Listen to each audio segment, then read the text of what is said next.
아까 제가 저서 밑에서 들어보니까 마이크 성능이 워낙 좋아서 마스크를 써도 될 것 같은데 좀 더 제가 말씀드리는데 좀 편하게 하기 위해서 마스크를 벗도록 하겠습니다. 제가 설명드릴 부분은 스마트 자율운항 선박 표준 기술에 관한 것입니다. 이제까지 앞에 두 발표가 AI나 혹은 뭐 빅데이터나 이런 거에 대한 이론적이라든지 그런 쪽 부분이었다면은 제가 발표드릴 것은 실제 어떻게 그 기술이 사용되고 있고 산업사에서는 어떤 형태로 진행하고 있는지에 대한 이야기가 될 것으로 봐집니다. 이러한 순서로 말씀을 드리겠습니다. 각 챕터의 처음에 이 자율운항 선박, 이제까지 우리가 육상에서 한반도가 삼면이 전부 다 바다이지만 육상에 대해서 주로 많이 이야기가 되고 실제로 해상이라고 하는 것은 상당히 특수한 분야로 또 국한된 분야로 이야기되고 있기 때문에 사전 지식으로서 몇 가지 말씀을 드리고 현재 우리나라에서 개발되고 있는 스마트 자율운항 선박 기술 과제에 대해서 표준은 어떻게 같이 진행되고 있는지 하는 것 말씀드리고 마지막으로 이 표준이 국제 표준으로 우리 연구 결과를 국제 표준으로 가져가는데 어떤 전략이 필요한지 하는 것을 말씀드리도록 하겠습니다. 자율운항 선박 기술 개발 사업이 해양수산부와 산업통상자원부가 공동으로 해서 2020년부터 2025년까지 6년간 총 1,600여 억 원에 대한 R&D 자금으로 자율운항 선박 기술 개발을 하고 있습니다. 그래서 1 내지 4년 정도에는 기술 개발을 하고 5 내지 6년 사이는 실증 및 운용을 해서 핵심 기술 개발과 상용화 기반을 마련하는 것을 목적으로 하고 있다, 이렇게 볼 수 있습니다. 자율운항 선박의 핵심 기술이라 하면은 지능 항해 시스템, 기관 자동화 시스템, 성능 실증 센터 및 실증 기술, 그다음에 운용 기술 및 표준화, 이렇게 네 가지로 나누어서 진행을 하고 있고요. 상용화 기반으로서는 국제 항행에 종사하는 중형급 자율운항 선박, 대형에서는 IMO 레벨 3, 연안에서는 IMO 레벨 2의 선박을 건조해서 상용화 기반을 마련하겠다라는 이야기입니다. 자율운항 선박 기반 기술 기반 국제 표준화에 대해서는 가능 기술을 개발하고 발굴해서 자율운항 선박 기술 국제 표준을 선도하기 위한 전략을 마련하겠다라는 그런 것으로 진행을 하고 있습니다. 우리가 듣기에 좀 생소한데 IMO의 자율운항 선박 레벨이 어떻게 나누어 있냐? 제가 알고 있기로는 상당히 그 자율운항 자동차에 대해서는 레벨이 세부적으로 나누어져 있는 것으로 보고 있습니다만은 선박에서는 레벨 1, 2, 3, 4 이렇게 나누어져 있습니다. 그래서 각 레벨 1은 어떤 기능이냐 하면은 오토메이티드 프로세스와 디시전 서포트를 가지고 있는 그런 선박이다. 즉 부분적으로 자율운항 지원을 하는 그런 자동화된 단계다. 선원이 의사결정을 지원한다. 직접 AI라는 이런 것이 의사결정을 하는 것이 아니고 선원이 결정을 하도록 지원을 해주는 기능을 가지고 있습니다. 그래서 실제 선박 운영은 선원이 하고 있다 하는 그런 얘기죠. 그래서 현재 운영되고 있는 선박의 좀 진보된 자동화 선박이다, 이렇게 볼 수가 있겠습니다. 레벨 2는 remotely controlled ship with seafarers on board 이렇게 되어 있습니다. 즉 이 선박의 선원은 승선하고 있지만 원격 제어로 선박이 조정하고 운영된다, 이래서 보통 우리가 원격제 선박이다 이렇게 말하고 있고요. 시스템 고장 시에는 선원이 직접 대응을 합니다. 왜냐하면 선원이 승선하고 있으니까. 자동화 레벨 3 경우에는 Remotely Controlled Ship Without the Seafarer on Board입니다. 그래서 선원이 선박 위에 승선하지 않습니다. 그리고 완전하게 리모트로 원격으로 제어되는 선박을 이야기합니다. 그래서 시스템 고장 대비 시에 스탠바이 시스템을 구축하고 선원이 승선하고 있지 않다. 마지막으로 풀리 오토노머스 ship이라고 해서 레벨 4를 얘기하고 있는데 완전히 무인 자율 운항을 하고 있습니다. 그래서 선원이 선박에 승선하고 있지 않는 그런 선박이 되겠습니다. 보통 우리가 자동차 하면은 뭐 거리가 10cm 뭐 안 그러면 1m 이내에 서로 밀접해서 운항되고 있고 속도도 상당히 빠르다. 100km 이상, 200km 뭐 이렇게까지 나가는 그런 경우도 자율 운항이 잘 되는 것으로 생각을 하고 있는데 선박은 적어도 거리가 멀어지고 또 스피드도 적고 또 선박의 바다라고 하는 것은 대양이 육상보다는 이렇게 거리가 멀지 않느냐. 그러면은 쉽게 자율운항이 되지 않을 거냐 이렇게 생각을 합니다. 그런데 문제는 뭐냐면은 자동차의 경우는 핸들이 있어서 바로 쇼터닝을 할 수 있고 브레이크가 있어서 급제동을 할 수가 있겠죠. 그런데 지금 보여드리는 것은 선박의 해두 특성인데 22,000 TU의 컨테이너 선박이 내가 지금 앞쪽에 보니까 뭐 장애물이 있어서 피해야 되겠다라고 할 때 3마일 정도 전에서부터 액션을 취해야 된다. 해상 1마일이 1852m니까 3마일이면은 대개 6km 정도쯤 됩니다. 그래서 6km 전방에서 미리 알고 선박을 전타 운행을 해야 됩니다.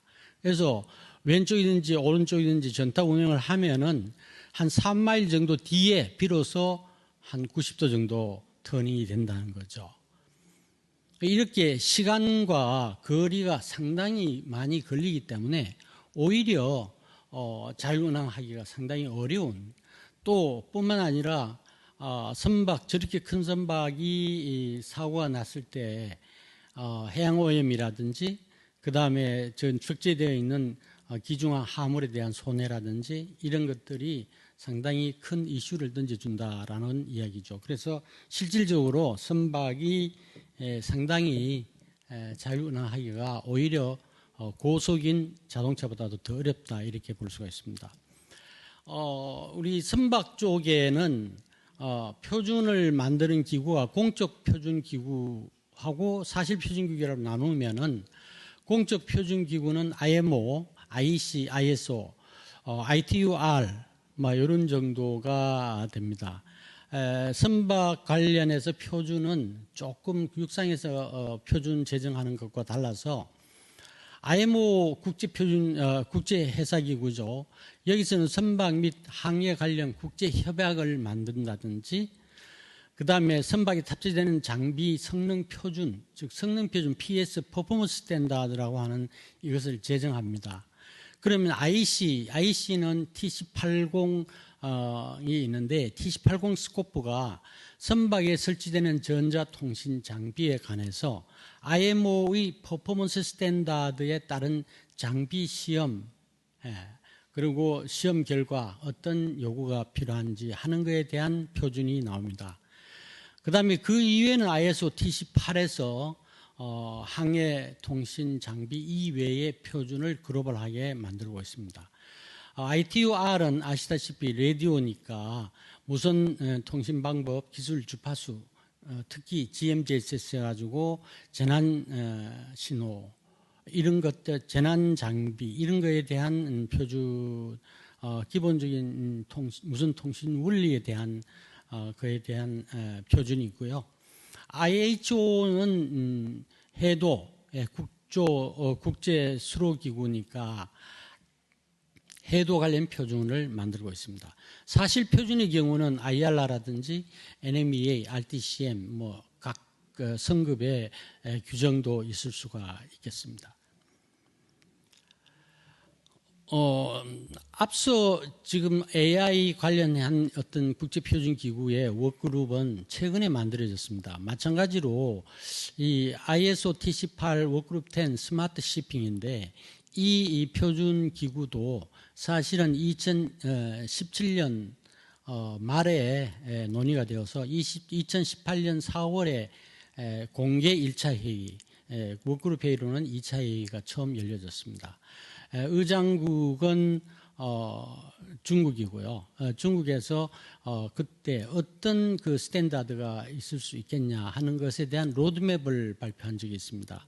그래서 스마트 shipping이라고 하면은 ICT 인프라스트럭처 도메인, 십 도메인, 컨셉셔널 도메인, 그 다음에 십 오퍼레이션 도메인, 서포트 서비스 도메인 이렇게 나눠가지고 앞으로 우리 워크그룹이 발표해야 될 만들어야 될 국제표준은 이런 것들이 있다라는 것을 발표한 적이 있습니다.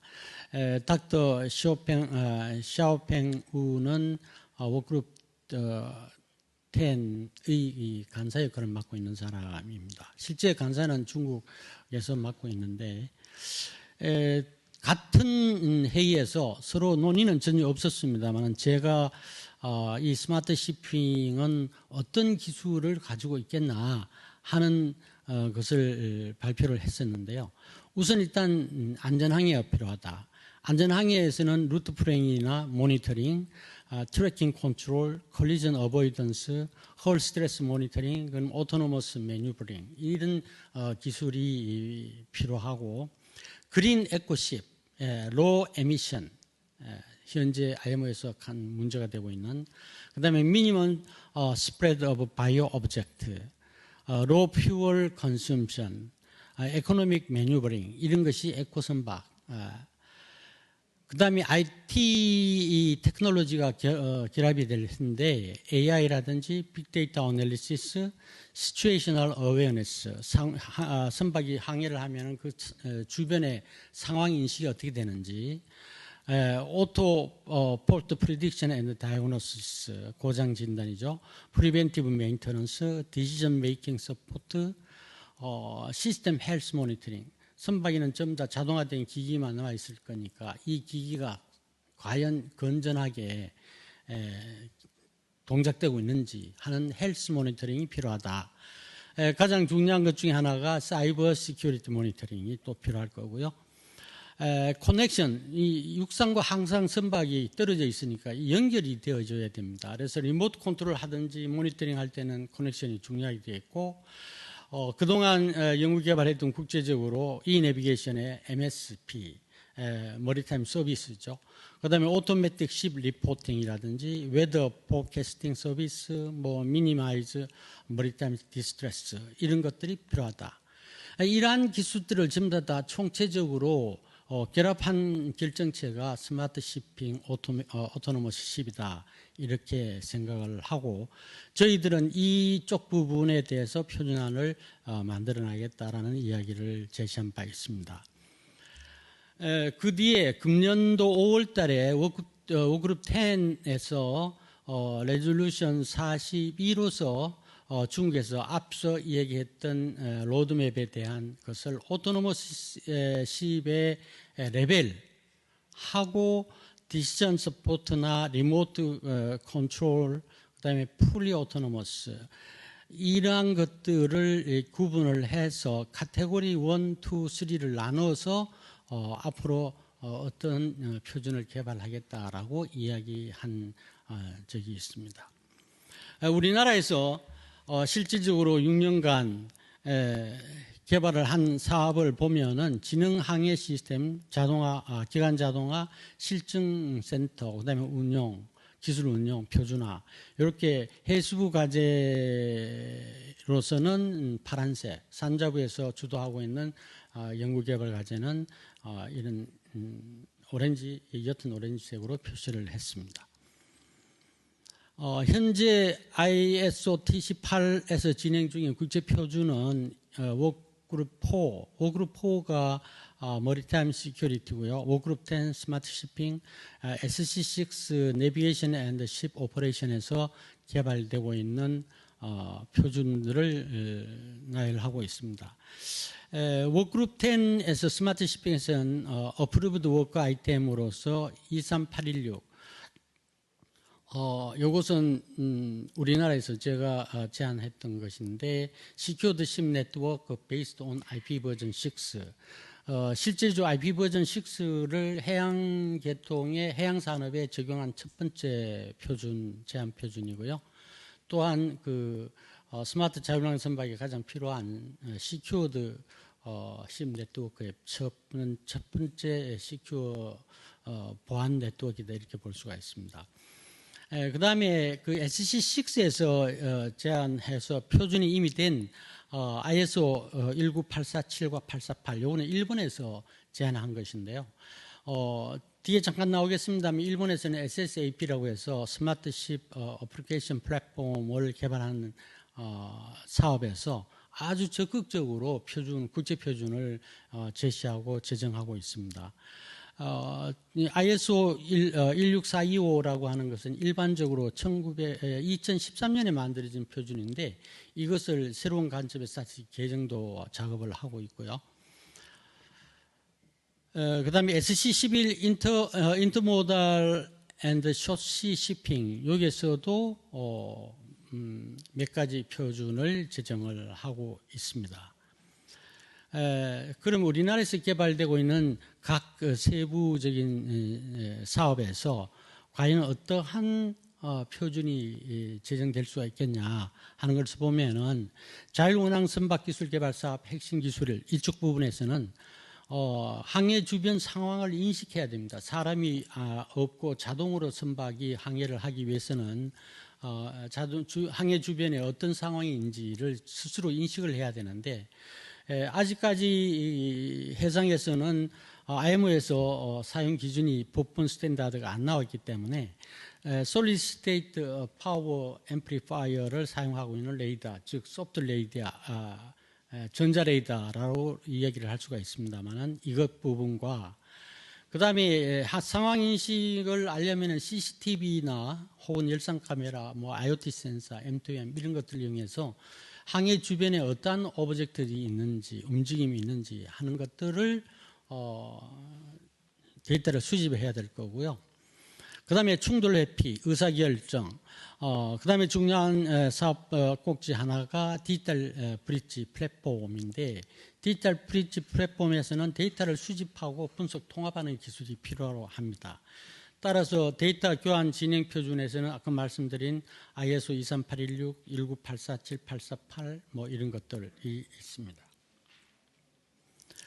제가 실질적으로 지능 항해 시스템의 표준이 지금 어떻게 나와 있는가, 어떤 표준을 제정할 수 있는가를 알려면 현재 나와 있는 표준이 어떤 것인가를 탐색을 해봐야 되는데요.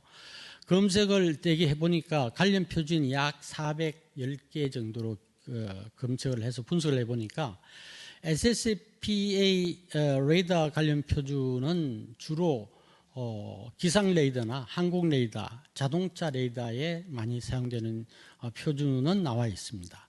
선박용 레이더는 현재 IC에서 62388 표준 혹은 관련되는 62288 표준 요 이외에는 지금 아직까지 없습니다. 그 다음에 콜리전 어보이던스에 관해서는 항공이나 자동차용이 거의 대부분입니다.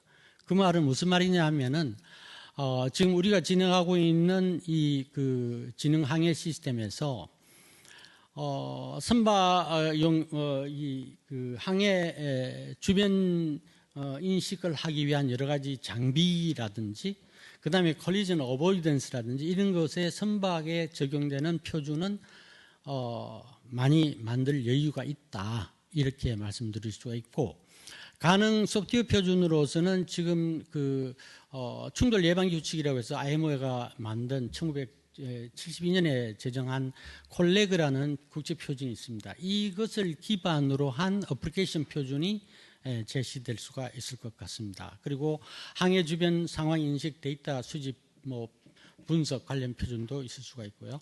의사결정 시스템이나 이런 것 쪽에도 관련이 있을 수가 있겠습니다. 가능 장비 표준은 말씀드렸다시피 IEC에서 표준을 주로 만들고 있는데요. 따라서 장비에 필요한 것은 IEC 쪽으로 가서 IEC TC80 쪽으로 가서 표준 작업을 하는 것이 좋을 것 같고, 그 이외의 것은 ISO TC8 워크그룹 10이라든지 보안 같은 경우는 워크그룹 4라든지 이런 쪽으로 가서 작업을 하는 것이 좋을 것으로 생각됩니다.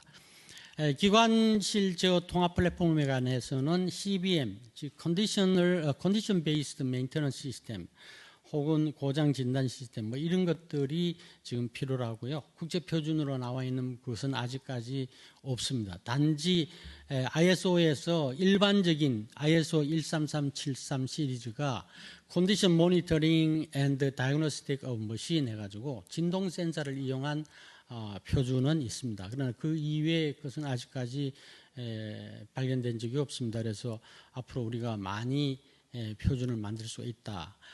그 다음에 에너지 관련 표준은 ISO 8933 Maritime Energy Efficiency Standard에서 파트 1, 파트 2가 지금 제정 중에 있는데 워크 드라프트 수준이고요. 앞으로 이쪽 부분에 대해서는 상당히 세부적인 표준이 나올 수 있는 그런 쪽 부분이다, 이렇게 볼 수가 있을 것 같습니다. 에너지 통합 모니터링 분석에 대해서는 선박에 들어간 히트 밸런스의 제어 모니터링, 이것은 IMO의 환경 규제와 같이 밀접하게 연결되어 있고 탈탄소 규제와 같이 연결되어 있기 때문에 앞으로는 상당히 오랜 동안 연구와 또 많은 표준이 예상된다, 이렇게 볼 수가 있겠습니다. 스마트 자율운항 선박의 특성이라고 하면은 앞으로 이제까지는 장비에 대한 장비 개개인의 표준이 어떠냐 하는 것 쪽으로 얘기가 됐습니다. 그러나 앞으로는 장비를 가지고 장비 하나의 표준, 이거 개개별적인 장비 표준을 가지고는 자율운항 선박을 만들 수가 없습니다. 그래서 시스템 통합이라면 안에 있는 정보가 통합돼야 되고 또 대체 인간, 이 캡틴이나 선원, 능숙한 선원을 대체할 수 있는 이 인간에 대한 AI 중심이 될 것이다. 그래서 제일 왼쪽에 보면은 루트 플래닝이 있습니다. 이 선박이 어디로 가야 될지. 그리고 난 뒤에는 선박이 정박을 하든지, 그 다음에 보도에서 나오든지 하게 되면은 오토버싱이라든지, 그 다음에 AIS나 레이더나 이런 거에 의한 항해 환경 주변 인식이 필요하게 되고요. 그 다음에 대양으로 나가면 기상, 그 다음에 항해 주변 환경을 인식하기 위한 IoT라는 이런 쪽에서부터 연속적으로 정보나 데이터가 들어오겠죠. 이러한 것을 이 AI 전체적인 그 소프트웨어라든지 어떤 그런 인간을 대신할 수 있는, 혹은 인간이 당분간 생존하고 있을 경우라도 이 정보를 좀 더 통합을 해서 충돌 예방을 회피해야 되고 방지하고, 그 다음에 회피 항로로 가야 되고, 재난 방지가 돼야 되고, 자초 방지가 되고, 회피가 돼야 되고, 침수 방지가 되고, 또 항상 선박이 안전하기 위해서는 보온성을 유지해야 되는 이런 경우가 생기겠습니다. 실질적으로 이런 것들을 액션하는 부분이 오토파일럿 시스템입니다. 혹은 우리가 원격 제어를 하게 될 경우에는 육상에서 원격 제어 센터에서부터 제어되는 신호가 되겠죠. 이러한 것들에 관한 전반적인 그 시스템 통합에 대한 이해가 있어야 될 거고요. 제가 이 그림을 제시한 이유는 실질적으로 선박을 조정하는 것은 오토파일럿 시스템입니다. 따라서 이 오토파일럿 시스템이 국산화가 되지 않는 한은 외국 제품에 대해서 오토파일럿 시스템을 가지고 거기에 우리가 인공지능이나 여러 가지 우수한 소프트를 만들어 넣었다 하더라도 그거에서 실질적으로 제어 액션을 취할 수가 없습니다. 제어 액션을 취할 수 있어야만이 되는데, 그렇게 하기 위해서는 오토파일럿 시스템이 국산화가 돼야 돼요. 우리 시스템에다가 넣어야지 외국 시스템을 사가지고 거기서 액션 하도록 지시를 했을 때 그 오토파일럿 오리지널 로얄티가 있는 외국 시스템에서는 사고 나면은 우리 책임이 아니다라는 문제가 대두되기 때문에 결코 선주들은 채용을 할 수 없는 그런 상태다. 그 말씀은 무슨 말이냐면은 선박에서 중요한 장비 자체가 국산화가 되지 않은 한 오토 자율운항 선박에 대한 우수한 소프트웨어나 다른 어떤 것을 개발하고 해봐도 별로 효과가 없다. 시행할 수가 없다라는 것이 제가 드리고 싶은 말씀입니다. 국제표준 전략 어떻게 개발하는 것이 좋겠느냐 하는 것에 대해서는 국제표준을 제정하기 위해서는 기술자가 서로 상의합니다. 표준 전문가와 기술 전문가가 서로 상의해요. 그래서 이 두 전문가가 같이 협력하지 않으면 좋은 국제표준을 제정하기가 상당히 어렵다. 그다음에 두 번째는 추진 동력이 필요합니다. 이거는 국제사회에서도 IAR라에서 덴마크가 이 내비게이션에 관한 여러 가지 표준을 제안을 했습니다. 그런데 우리나라나 외국이나 연구기간이 되게 4 내지 5년 정도예요. 그런데 실컷 이야기를 해가지고 이렇게 그 분위기를 조성해 놓고 난 뒤에 실질적으로 연구기간이 종료되어 버려서 더 이상 동력을 추진할 수 있는 동력이 없다는 얘기죠. 이렇게 해서 국제 표준 제정 동력하고 연구기간에 서로 기간이 일치가 될 필요가 있다. 잘 아시다시피 표준을 만드는 데는 PWI, MP, AWI 이렇게 1, 2년 걸리고요. 그 다음에 IC나 ISO는 3년 트랙 혹은 4년 트랙이 있다 하지만은 이 기간 동안에 두 개의 기간이 마주쳐서 성공적으로 표준을 개발하는 전략이 필요하다 하는 것을 말씀드리겠습니다. 그리고 국가연구개발사업과 국제표준의 연계 문제점이 될 수 있는데요. 기술개발 연구자와 표준 전문가의 협업이 필요하게 되고 이 두 사람이 불일치하기 때문에 상당히 그 좋은 우수한 표준이 연구기간 내에 개발되기가 힘들다. 산업계 표준은 지금 현재 우리나라에서는 산업계 의견이 개발된 어떤 표준이 필요하게 되고요. 일본의 같은 경우에는 아주 그 산업계가 같이 동조를 해서 일본이 제안한 표준을 적극적으로 수용을 하는 이런 노력이 필요하다. 즉 표준 확산 노력이 필요하다라고 볼 수가 있겠습니다. 마지막으로 결론을 말씀드리면은 우리나라 빅3 조선사 연구개발 비용이 적자에도 불구하고 지금 늘어나고 있습니다. 근데 주로 이 경우에는 뭐가 문제가 되겠냐 하면은 현재 IMO에서 제시하고 있는 DF, 듀얼 퓨얼 혹은 대체 연료, 화석 연료를 대체하는 뭐 수소, 암모니아, 선박을 개발하는 데 주력을 하고 있습니다. 이것이 안 되면은 존소는 문을 닫아야 되니까. 그런데 실질적으로 앞으로의 그 스마트 자율운항 선박의 경우에는 시빌딩 산업은 물론 엔진이나 이런 쪽에 개발을 해야 되겠습니다만 조정 기자재 산업에서는 주로 4차 산업인 선박 전자 소프트웨어 이쪽으로 표준이 개발돼야 될 것으로 보입니다. 그래서 적절하게 이 두 개의 서로 상반된 산업계의 요구를 맞춰 나갈 필요가 있다 이렇게 생각됩니다. 이상으로 발표를 마치겠습니다.